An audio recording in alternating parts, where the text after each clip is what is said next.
Now, I've always said that there are 7 things that a husband should learn to say to his wife if he wants to keep this good woman in his life for a good long time. They're not easy, but they're important. You were right, I was wrong. I'm sorry, and that won't happen again. How could I be so stupid? I don't deserve you, sweetheart. I would marry you all over again. No, you're much prettier than she is. And no, if anything, that dress makes your hips look too small.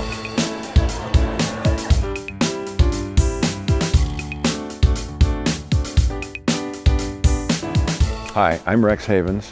You might know me from my book and CD, Everything I Needed to Know I Learned from My Wife, which is about marriage and family. Turns out your work family and your real family have a lot in common, many shared lessons, and that's what we explore from a team building and communications angle in one big happy family. Now it turns out there are also 7 things you should get used to saying at work.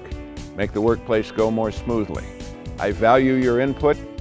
I want to work with you. We make a good team. I can learn from you. That's an interesting opinion. What do you think we should do?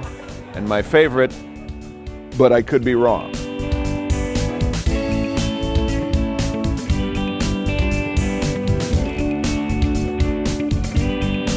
I value your input. These are the words that almost everybody is dying to hear. It's a very big world, and at times all of us can feel very small. I value your input says that what you have to say, what you have to contribute is important to me. And studies show that if people hear that they are important to the organization, even as little as once a week, that is enough to sustain their dedication.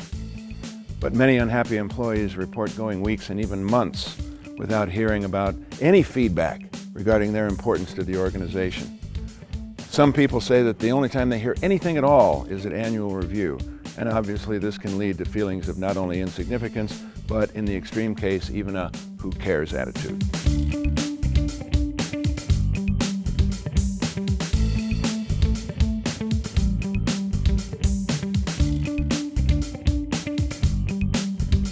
I can learn from you. You know what I like about this one? Humility. It says there are still things for me to learn. I don't already know everything. I got a big kick at a conference once. I came to this section on humility and the guy in the front row goes, "Yeah, you can skip that stuff on humility. Ain't nobody around here afflicted with that."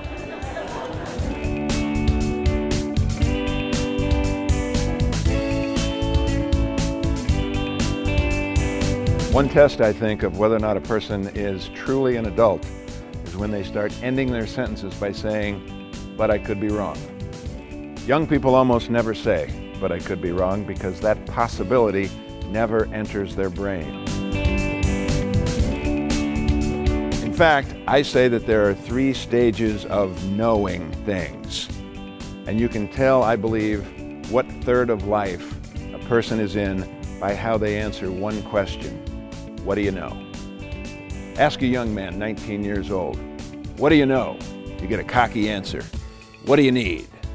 "I'm the man with the plan and all the answers. This is your lucky day."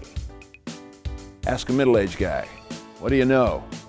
And he'll look at you blankly and go, "Well, not very much." Ask a 95-year-old man, "What do you know?" And he'll go, "I don't know nothing.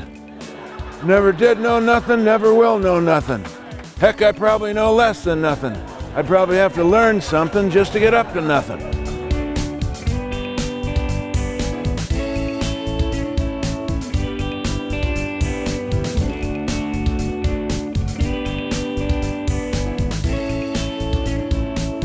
So I think mature adults eventually make peace with their fallibility and they start ending their sentences with, "But I could be wrong." Or in the alternative, they begin their sentences with, "I could be mistaken, but." I say, double cover yourself. I could be mistaken, but I believe these are the facts, but I could be wrong. The bottom line is, "But I could be wrong," costs you nothing, plus you get humility points. The person who says, "But I could be wrong," and isn't wrong, is better off than those who don't say it and blunder. I think of it as premium-free idiot insurance. It's always there on the shelf, it costs you nothing to play the card, and it can only make you look better. What's not to love?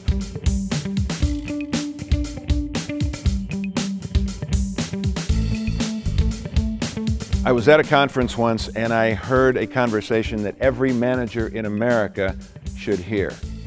A young woman asked another young woman, "How do you like your new job?" And she looked at her with the biggest smile on her face and she said, "I love it. It's great. They actually know my name and they say please and thank you. It's heaven." I think every manager in America should hear that. The biggest difference for this young woman between her old job and her new job is they actually know my name and they say please and thank you. Now I know some people think, well, that's a minimum of civility. That should exist everywhere. Tragically, it's not a universal experience. So there it is, one big happy family. We'll laugh, we'll cry. Okay, we won't cry. I mean this in the notebook or Steel Magnolias, but we'll laugh at ourselves and our families because family life, let's face it, is seriously funny. We'll talk about our work lives and our home lives, and I'll show you how the same techniques you've used all your life at home to communicate effectively and manage change not only can be used at work, but can be fabulously effective.